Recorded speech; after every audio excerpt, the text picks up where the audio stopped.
эзэн Чингисийн их төрт улсад энэ үед галголомтон бадраж гарынхаа үсгийг зурж яхад нь одоо ордны оюун чимггүй юу гэж хэлэх вэ? Тэгжсэн дараачаар нөгөө цаатлын өрөөнд ордог штэ. Нэг яс юм байлгадаг штэ. Гэхдээ тэр үед нөгөө хөргөний талын эцэг ч юм уу магадгүй бэрийн талын аав ч юм уу нэг давчхонд үг хэлнэ штэ. Тэрний чинь одоо намын хурлын илтгэл шиг юм хэлж болохгүй штэ. Тийм. Тэгэхээр зэрэг Улаандаан за ингээд сумсунглаа өрхөсөглөө. Тэгээд энэ хоёр хүүхдийн барилдлыг бат байх бол тугай. Их Монголдоо сайхан галголомт байх бол тугай ч гэдэг юм. Ингээд би саяных бол өвтч байна. Монголын бэлэг өгвөл гайхалтай шүү дээ. Өөрөөсөө тэр хуулийн батламжлахаас илүү хувьсыг зангичдаг. Үгүй. Тэгээд энэ Хормын ордны оюун чимгүйч айхтар хүү юм. Хормын ордонд чинь хөөх юм тэр одоо Орос хормоос арай өөр болгох эдийн оюуны бүх юмыг бүрдүүлсэн шүү дээ. Одоо хаан бугуйч хатан сүхийг бүрдүүлэхэд хүртэл нэг Монгол ухаан, хоёрдугаарт нэг дарахчууд, уран дарахчууд чинь тэнд сая тийм. Хаан бугуйчийг авчхаад хажуу талын айл руу шагшаад иж болохгүй болж байна да тийм. Хатан сүх нь хуруунд нь байгаа хүн хой хайчих нь вэ гэж хэлний тавхан да. Тэгээд тэр эдийн соёлыг тэгээд бүрдүүлсэн. Одоо бол нүүр улаахын байхгүй болсон шүү дээ. Гэтэл нөгөө бэлэг сэлтэн бэлэн алтал бэлэг үгэн дутуу байгааг оюун чимггүй мэдээд тэгээд үг надад өөр өгч байгаа юм чинь. Та одоо нэг бэлэг үгийн ном. Гэхдээ 108 байх хэрэгтэй гинэ. Гэхдээ тэр чинь бас их сонин тоо байна шүү. Тэгээ би одоо сая тэр бэлэг үгийн хотург хорим найрын ёсны 108 бэлэг үгийн ном бэлдээд ингээд нүдэр гардуулах гэж явхад одоо та нар ингээд капиталист товсготойгоор намайг дуудаад байна шүү дээ. За энэ дотор болохоор нөгөө үгийн ярилд гатах ёстой бэлэн будаа байх. Шалгалтын дундуур юу яадаг шүү дээ тийм ээ. Тэгээд энд болохоор тэр түрүүчээ хэлчихсэн нөгөө нэг үгч нь болохоор энд ингэж шүү дээ.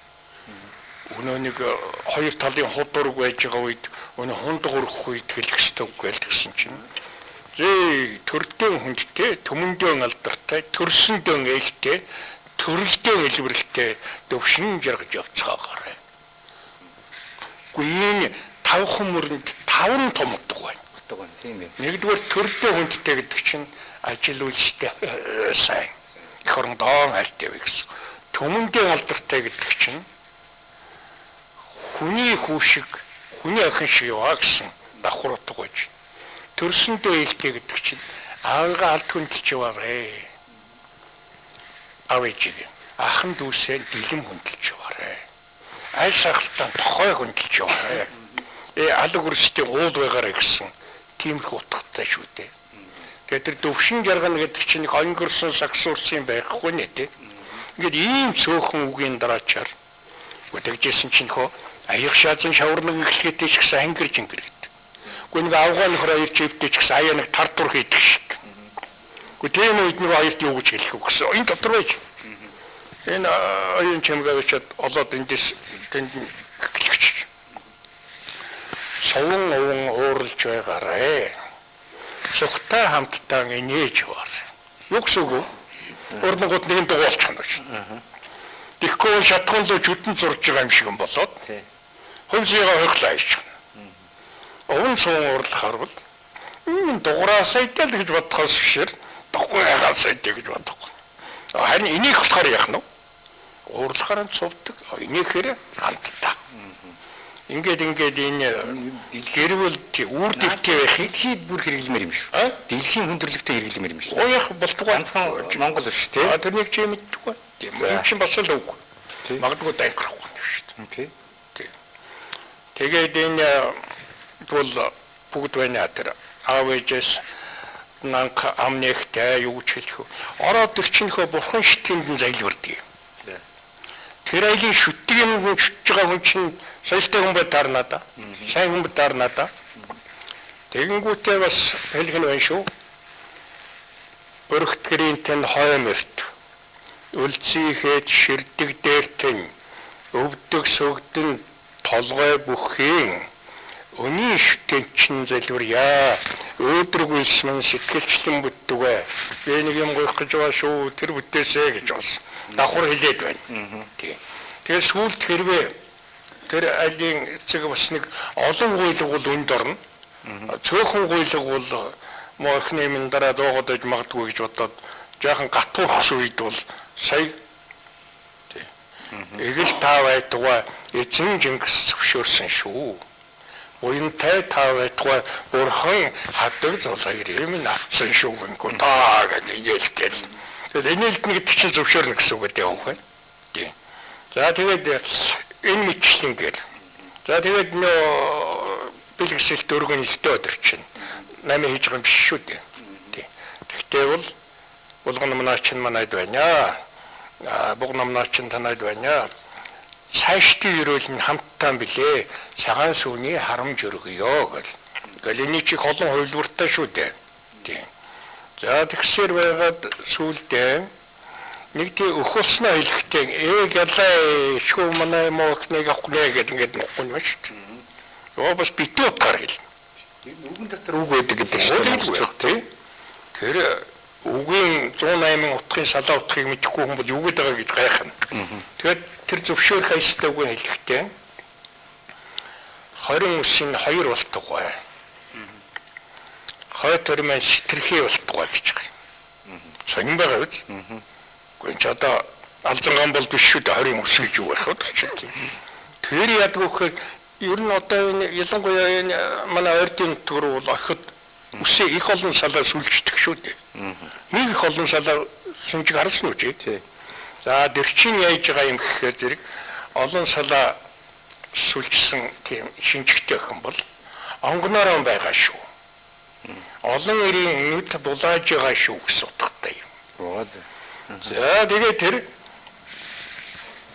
20 үсийн 2 болтугай гэдэг. Одоо сая нийлүүлээд. Тэгэхээр нэг тийч 2 салаа сүлжих юм шүү дээ.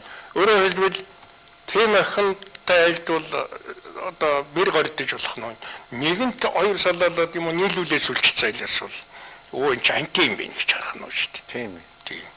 Тэгсэн чинь тэр хой төрмөн сэтэрхий болтугай гэж байна. Энэ хөрмийн говцсыг цэгдэг гэдэг. Тэр цэгдгийнх нь хөрмийн сэтэрхий байдаг байхгүй юу?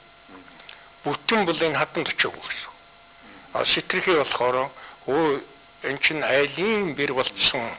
Чи нухтай нүдээр бас нэг муу нууцхан дачаалаар харж болохгүй шүү гэсэн. Ийм хорой байж ихтэй. За тэгэл нөгөө нөхөр чинь гэртээ яваад ирсэн. Цаадуул нь юу гэж асуух вэ? Маяглж байна уу, өгч байна уу гэж ингэж ярихгүй. Тийм ариун сайхан юмны чинь тухайд. Тийм. Магнай танигэр үү? Магад үнэн үү? Оюу чулуу нийл үү? Олзомог их үү гэж асуув.